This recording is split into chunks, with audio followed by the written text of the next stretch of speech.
એક સવાલ સાથે આ બુલેટિનની શરૂઆત કરવા ઈચ્છું છું। યુદ્ધ એ જ કલ્યાણ અને કલ્યાણ માટે યુદ્ધ કેટલું યોગ્ય। રશિયા અને યુક્રેન વચ્ચે જે પરિસ્થિતિ જોવા મળી રહી છે, યુક્રેનની રાજધાની બહાર સૈન્ય દળો વચ્ચે ઘર્ષણ જોવા મળી રહ્યું છે। રશિયાએ જ્યારે હુમલો કર્યો છે ત્યારે રશિયન સૈન્ય અને યુક્રેનની સેના વચ્ચે ઘર્ષણ થઈ રહ્યું છે હાલ, અને રશિયાને રોકવા યુક્રેનની સેનાએ પુલ ઉડાવી દીધો છે। મેરિટોપોલમાંથી રશિયન સૈન્યને યુક્રેને ખદેડી દીધું છે, ત્યારે હોસ્ટોમિલ નજીક રશિયાના કાફલાને યુક્રેને ઉડાવી દીધો છે। કીવમાં રશિયાના 2 વિમાનને યુક્રેને તોડી પાડ્યા છે। રશિયાના 800 સૈનિકો માર્યાનો યુક્રેનનો દાવો છે, અને યુક્રેનમાં 1.5 લાખથી વધુ વિદેશીઓ પણ અત્યારે હાલ ફસાયા છે। અત્યારની પરિસ્થિતિ જે જોવા મળી રહી છે યુક્રેનની અંદર, રશિયા દ્વારા ગઈકાલથી જે હુમલા થઈ રહ્યા છે તેની અંદર યુક્રેનમાં ખુવારી પણ થઈ રહી છે, તો સામે યુક્રેન પણ વળતો જવાબ આપી રહ્યું છે।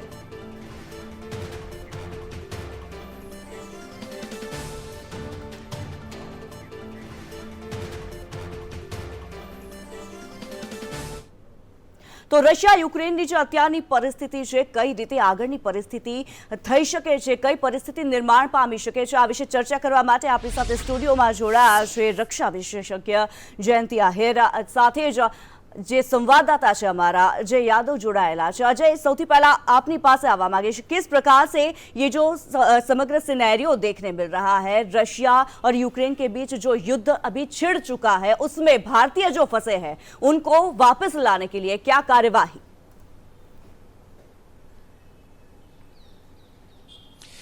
देखिए, इसको लेकर के भारत सरकार निश्चित तौर पर प्रयास करती हुई दिखाई दे रही है। आपको याद होगा कि कल प्रधानमंत्री नरेंद्र मोदी की तरफ से रशियन जो प्रेसिडेंट हैं व्लादिमीर पुतिन, उनसे बातचीत की गई, और साथ ही साथ जो भारतीय छात्र या भारतीय नागरिक यूक्रेन में फंसे हुए हैं, निश्चित तौर पर उस मसले पर भी बातचीत की गई है। वहीं पर विदेश मंत्रालय की तरफ से भी तमाम सारे प्रयास किए जा रहे हैं, जिसमें विदेश मंत्रालय की तरफ से कहा गया है कि चूंकि वहाँ पे जो हवाई क्षेत्र है वो पूरी तौर पर बंद हो चुका है, ऐसे में जो वैकल्पिक रास्ता है उस पर भारत सरकार की तरफ से विचार किया जा रहा है। इसमें हंगरी है, रोमानिया है, पोलैंड है और स्लोवाकिया है। ये 3 पश्चिमी यूक्रेन से सटे हुए देश हैं, जहां पर जो लैंड है यानी जमीनी रास्ते के जरिए भारत सरकार की कोशिश है कि जो भारतीय छात्र या भारतीय नागरिक यूक्रेन में फंसे हुए हैं उनको लाया जाए।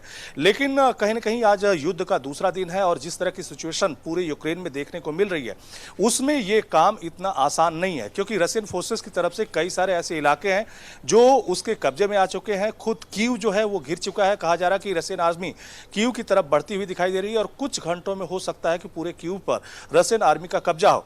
लेकिन जो चेर्नोबिल प्लांट का इलाका है वहां भी रशियन फोर्सेस का कब्जा हो चुका है, और कहा जा रहा है कि बड़ी संख्या में भारतीय छात्र जो हैं, जो चेर्नोबिल एटम प्लांट है उसके वहां पे बड़ी संख्या में भारतीय छात्र पाए जाते हैं।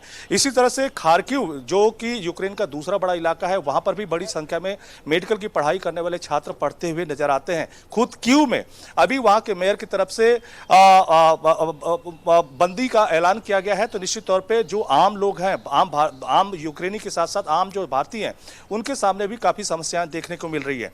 लेकिन जिस तरह के विजुअल आ रहे हैं उसमें आपने देखा होगा कि किस तरह से यूक्रेन में पढ़ने वाले जो भारतीय छात्र हैं, न सिर्फ भूमिगत होकर के जो मेट्रो की जमीन है उसके भीतर शरण लिए हुए हैं, बल्कि अपने सूटकेस के साथ भटकते हुए दिखाई दे रहे हैं। उनको कोई रास्ता नहीं दिखाई दे रहा है। यहाँ तक कि कीव जो एम्बेसी है, इंडियन एम्बेसी है, वो एक तरह से बंदी है, और वहाँ पे किसी तरह से जो कम्युनिकेशन है भारतीय छात्रों से या भारतीय नागरिकों से नहीं हो पा रहा है। तो उनके मन में काफ़ी घबराहट है। उन्होंने प्रधानमंत्री नरेंद्र मोदी से अपील की है कि कोई न कोई ऐसा रास्ता निकालना चाहिए ताकि उनको अपनी जानमाल की हिफाजत हो सके। लेकिन इस बीच भारत से भी लगातार बेचैनी की खबरें आ रही हैं। जो अभिभावक हैं उनकी तरफ से तमाम सारी बातचीत या गुहार लगाई जा रही है, और अभी 2 खबरें हैं जिसके मुताबिक जो रशियन एम्बेसी है नई दिल्ली में जनपद के शांति पथ के पास वहां पर सिक्योरिटी फोर्सेस बढ़ाई गई है। लेकिन ऐसा कहा जा रहा है कि जो अभिभावक है जिनके बच्चे यूक्रेन में पढ़ते हैं, वो अभिभावक या माता पिता यहां पर प्रोटेस्ट कर सकते हैं। शाम का वक्त रखा गया है, 5:50 पर यहां पर ढेर सारे अभिभावक जुटेंगे, न सिर्फ जो उनके बच्चे वहां पे फंसे हुए हैं उनको निकालने की गुहार लगाएंगे, बल्कि पूरे युद्ध को रोका जाना चाहिए, इस तरह की गुहार भी कहीं न कहीं की जाएगी यहां से।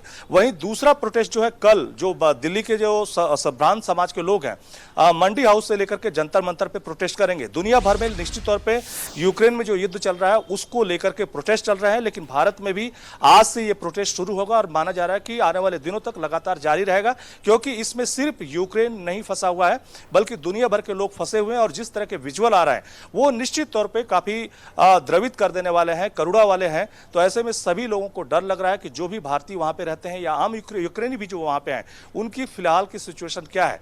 खुद कीव में कर्फ्यू लगा हुआ है, तो ऐसे में जो भारतीय छात्र वहां पे रहते हैं उनके लिए खाने जीने का भी संकट का सवाल है, कोई गाड़ियां नहीं चल रही हैं, तो समस्याएं काफी बड़ी हैं। और इसी को लेकर के आज 5:45 के करीब खुद रशियन एम्बेसी पे भी भारतीय अभिभावक जो हैं या माता पिता जो हैं जिनके बच्चे यूक्रेन में पढ़ते हैं उनकी तरफ से प्रोटेस्ट किया जाएगा। जी बिल्कुल अजय, यहाँ पे एक सवाल ये भी हो रहा है, जिस प्रकार से खबर आ रही है चर्नेवस्की में सारे जो भारतीय हैं उनको इकट्ठा होने के लिए बोला गया है, लेकिन वो लोग अपने अपने शहरों से, यूक्रेन के जो अलग अलग शहर है वहां से चर्नेवस्की तक कैसे पहुंचेंगे, ये भी एक सवाल हो रहा है।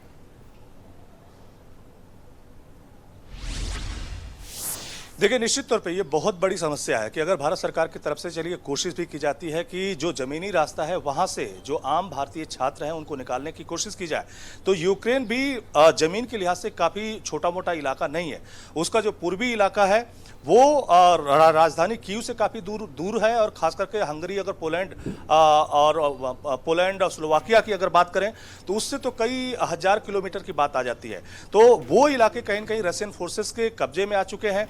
तो ऐसे में आम नागरिकों को जब वहां चलने की इजाजत नहीं है, खुद राजधानी कीव में कर्फ्यू लगाने की स्थिति आ चुकी है, तो ऐसे में जो आम भारतीयों को लाने के लिए जो बसें या जो भी गाड़ियां भेजी जाएंगी वो कैसे जा सकती हैं, ये निश्चित तौर पर समस्या है। कई सारे इलाके हैं पश्चिमी जो यूक्रेन में रहने वाले जो भारतीय हैं उनको आसानी से तो निकाला जा सकता है, लेकिन खार्किव का इलाका जो है वो पूर्वी यूक्रेन में पड़ता है, और खास करके जो विद्रोही इलाका कहा जाता है जिसको रसिया की तरफ से स्वतंत्र 2 राष्ट्र का ऐलान किया गया है, वो उस इलाके से सटा हुआ है। तो वहां पर कहीं न कहीं भारत का पहुंचना काफी मुश्किल होगा। और हालांकि प्रधानमंत्री नरेंद्र मोदी की तरफ से बातचीत की गई है, लेकिन संभावना ये जताई जा रही है, जो विशेषज्ञ कह रहे हैं कि हो सकता है कि ये युद्ध है 1-2 दिनों के भीतर अपने किसी अंजाम पे पहुंचता हुआ नजर आए, या हो सकता है कि जो यूक्रेन की सरकार है उसके साथ रशियन सरकार की कोई बातचीत की प्रक्रिया शुरू हो, क्योंकि विशेषज्ञ ये कह रहे हैं कि आने वाले 24 से 48 घंटे के भीतर पूरा यूक्रेन कहीं न कहीं रशियन फोर्सेस के अंडर में होता हुआ दिखाई देगा। तो हो सकता है कि तब ये प्रक्रिया शुरू हो और भारत सरकार उसी नजरिए से इन इलाकों से निकालने की भी कोशिश करेगी। लेकिन फिलहाल पूर्वी यूक्रेन से किसी भी तरह की राहत की उम्मीद नहीं की जा सकती है। पश्चिमी यूक्रेन का इलाका जो यूरोप से सटा हुआ है, जहां पे भारतीय छात्र या भारतीय नागरिक रहते हैं, वहां से निकालने की संभावना जरूर पॉजिटिव तरीके से देखी जा सकती है, लेकिन फिलहाल अभी कोई प्रक्रिया शुरू नहीं हुई है।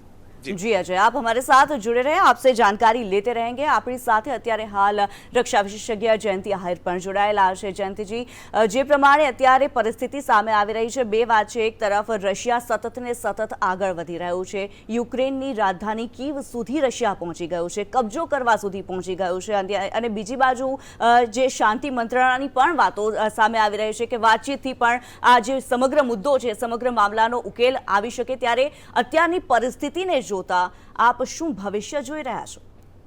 તમે જો છેલ્લા ગઈકાલે એણે જે બુધવારની મોડી રાત્રે ચાલુ આ યુદ્ધ કરવામાં આવ્યું, અને યુદ્ધનું જે પ્લાનિંગ અને પ્લાનિંગ સાથે જે પુતિનનો જે એકદમ માઇક્રો પ્લાનિંગ, એણે આ શરૂઆત 2003થી શરૂ કરી, અને જોર્જિયા જ્યારે નાટો સાથે સંકલિત થવાના એને જ્યારે કોશિશ કરી તો 2008માં જોર્જિયાને એણે નાટો અમેરિકા બધા જોતા રહ્યા અને એને ધ્વસ્ત કરી એને નાટોમાં જોઈન થતા અટકાવ્યું। એ જ રીતે તમે જે ક્રિમિયા છે, ક્રિમિયાને પણ 2014ની અંદર જ્યારે એને જોઈન કરાવી દીધું નાટોની સાથે, અને એ નાટોની અંદરના જે પરિસ્થિતિ ઊભી થઈ 1949માં જ્યારે નાટોની રચના કરવામાં આવી બીજા વિશ્વયુદ્ધ પછી, અને વિશ્વ 2 ધરીમાં વહેંચાઈ ગયું। રશિયા વાર્સો કરાર સાથે હતું, એમાં ઘણા બધા દેશ રશિયા સાથે યુરોપના કન્ટ્રીઓ જોડાયેલા, નાટોમાં શરૂઆતમાં 12 દેશો હતા, એમાંથી વધતા વધતા 30 થયા. અને આ જ વસ્તુ યુક્રેનને એવું થયું કે જો અમે નાટો સાથે જઈએ તો એક તો ત્યાંની ગરીબી અને ત્યાંની જે પરિસ્થિતિ છે એને કંઈક કંટ્રોલ કરી અને રશિયાની સામે અમારી કંઈક સેફટી થાય. કારણ કે એણે એક વખત એને ક્રિમિયા ગુમાવી દીધેલું, એની સાથે દોમેસ્ક અને જે બે એના પ્રાંત એમાં પણ વિદ્રોહનો જે આતંક જે ફેલાયેલો અને એમાં રશિયાને જે રીતે પ્રોટેક્ટ કરતું હતું અને એના કારણે આજે પૂરી જોઈન્ટની જે પ્રક્રિયા કરવી જોઈએ એ અપરિપક્વ મંત્રણાઓ સાથે આજે તમે જુઓ નાટો કે અમેરિકા એ યુક્રેનના જ્યારે અત્યારે એકચ્યુઅલ એને જે ક્રાઇસિસ થઈ છે અને એને એક્યુટ રિક્વાયરમેન્ટ જે સૈન્ય સહાયતાની છે ત્યારે અમેરિકા, યુકે, બ્રિટન, ફ્રાન્સ આ લોકો આર્થિક પ્રતિબંધની વાતો કરે છે.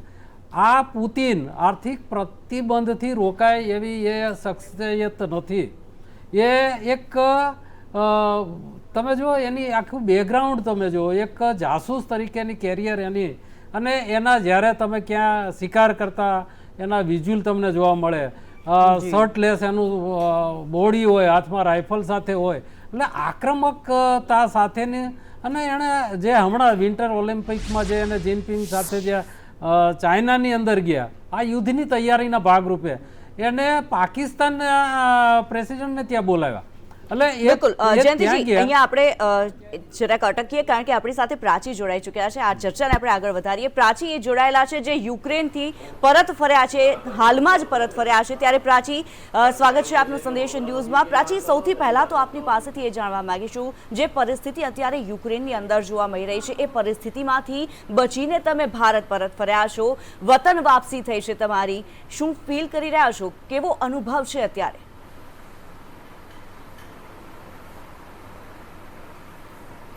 એટલે ઘરે આવીને તો ખુશી થવી જોઈએ, બટ મારા ફ્રેન્ડ્સ બધા ત્યાં છે તો એટલું બધું ગમતું નથી હમણાં. અમે તો આવી ગયા પણ મારા ઘણા બધા ફ્રેન્ડ્સ ત્યાં ફસાયેલા છે. બસ બધા આવી જશે તો એકવાર સાચે રિલીફ થશે. બિલકુલ, ચોક્કસથી કહી શકીએ કે જે પ્રમાણે તમે પરત ફરી ચૂક્યા છો પરંતુ તમારા જે મિત્રો છે એ હજી પણ યુક્રેનની અંદર ફસાયેલા છે અને જે પ્રમાણે સમાચારો સામે આવી રહ્યા છે, ભારતીય જે વિદેશ મંત્રાલય છે તેમના દ્વારા પણ કોશિશ કરવામાં આવી રહી છે તમામને પાછા લાવવા માટે થઈને. અત્યારે પ્રાચી, તમારી જો વાત કરવામાં આવે છે, તમે જે પરિસ્થિતિ જોઈને આવ્યા છો, જે દ્રશ્યો જોઈને આવ્યા છો, તેના વિશે આપની પાસેથી જાણવા માંગીશું.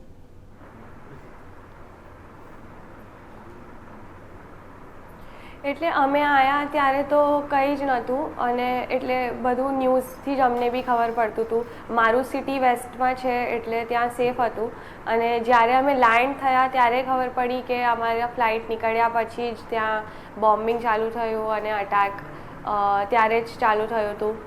તો એવું સિચ્યુએશન હમણાં ચાલે છે ત્યાં. બિલકુલ. અને પ્રાચી, આપના જે માતા પિતા છે, વાલીઓ છે, તેમને પણ ચોક્કસથી ચિંતા થઈ હશે આપની.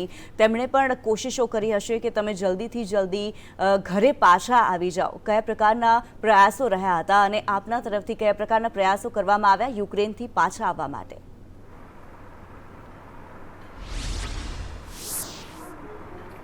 એમાં બહુ ટાઈમથી એમ્બેસીથી એટલે નોટિસ આવી તો બધાએ ટિકિટ કરવાનું ચાલુ કર્યું હતું, બટ બહુ જ બધી ફ્લાઇટ્સ ફૂલ થઈ ગઈ હતી અને જે હતી એની બી બહુ પ્રાઇસીસ એક્સપેન્સિવ હતી તો બધાથી એટલી જલ્દી કરાય બી ના.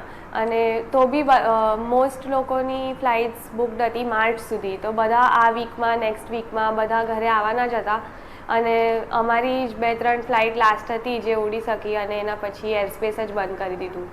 તો હવે લકી હતા અમે કે આવી ગયા, પણ હવે જે બીજા છે એ લોકો ઇવેક્યુએશન પ્રોસેસથી આવી જશે તો સારું.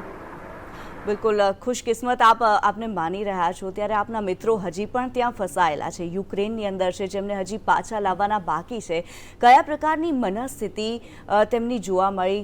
માનસિક રીતે કોઈ તણાવ કે એવું જોવા મળ્યું છે ત્યાં તમારા જે મિત્રો છે તેમની અંદર? કારણ કે હજી તેઓ ત્યાં ફસાયેલા છે, કોઈની સાથે વાતચીત થઈ શકી છે, કોઈની સાથે સંપર્ક થઈ શક્યો છે?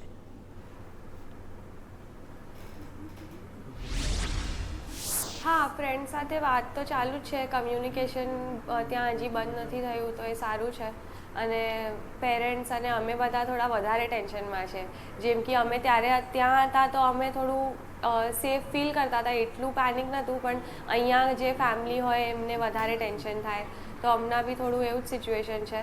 અને બાકી કમ્યુનિકેશન તો થાય જ છે ફ્રેન્ડ સાથે, એ બધા પ્રિપરેશન કરે છે કે ઇવેક્યુએશન થાય જલ્દી અને એ લોકો ઘરે આવે.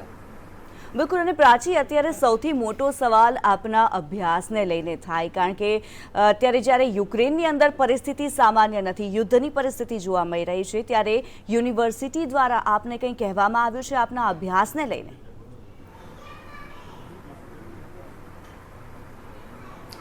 ના, અમારી ક્લાસીસ હજી ઓનલાઈન ચાલુ છે. અમને ઓનલાઈન અટેન્ડ કરવાના છે ક્લાસીસ. યુનિવર્સિટી બંધ નથી થઈ અને અમારું તો ફાઇનલ યર છે, તો હવે આગળ શું છે એ તો કશું કીધું નથી યુનિવર્સિટીએ. બિલકુલ. અને પ્રાચી, એક રીતે કહી શકીએ કે યુદ્ધની આવી જે પરિસ્થિતિ જોવા મળી રહી છે યુક્રેનની અંદર, આ દ્રશ્યો જોવા અથવા તો આ જે અનુભવ છે એ કદાચ પહેલી જ વાર આપને આ અનુભવ થયો હશે, ત્યારે શું કહેશો તેને લઈને?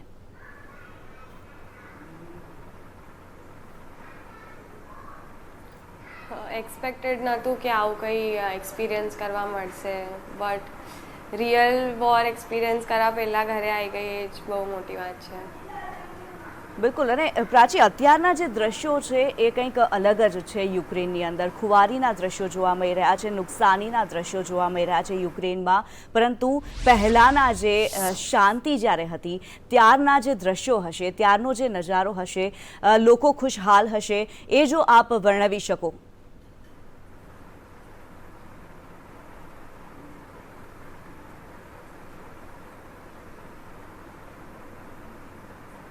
જી પ્રાચી.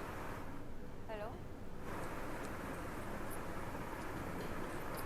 જી હા, અમે બી હમણાં એ જે બધા બોમ્બિંગ અને બધાના અમે બી વિડીયોઝ જોયા, તો અમને બિલકુલ નથી ગમતું. અમે એટલા વર્ષોથી યુક્રેનમાં રહીએ છીએ, બસ એટલું જ છે કે જલ્દી આ બધું પતે અને અમે બી પાછું યુનિવર્સિટી જઈ શકીએ અને life can be back to normal. બિલકુલ. અને જે પ્રમાણે આપે કહ્યું કે આપના મિત્રોની સાથે પણ આપનો સંપર્ક થઈ રહ્યો છે, ત્યારે તેમની સિચ્યુએશન જે અત્યારે છે તે કેવી છે, શું કહી રહ્યા છે તે લોકો?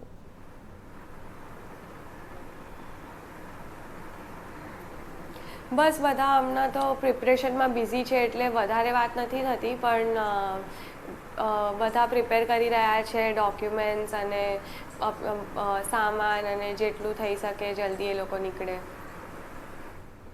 બિલકુલ પ્રાચી, ખૂબ ખૂબ ધન્યવાદ, આપ અમારી સાથે જોડાયા. જે પ્રમાણે દ્રશ્યો સામે આવી રહ્યા છે, યુક્રેનની અંદર પરિસ્થિતિ ખૂબ જ ખરાબ દેખાઈ રહી છે. જે ભારતીય વિદ્યાર્થીઓ ફસાયેલા છે, ત્યાં ગુજરાતી વિદ્યાર્થીઓ ત્યાં ફસાયેલા છે, તેમના ભવિષ્યને લઈને, તેમની વતન વાપસીને લઈને અત્યારે એક સૌથી મોટો પ્રશ્નાર્થ ચિહ્ન જોવા મળી રહ્યું છે.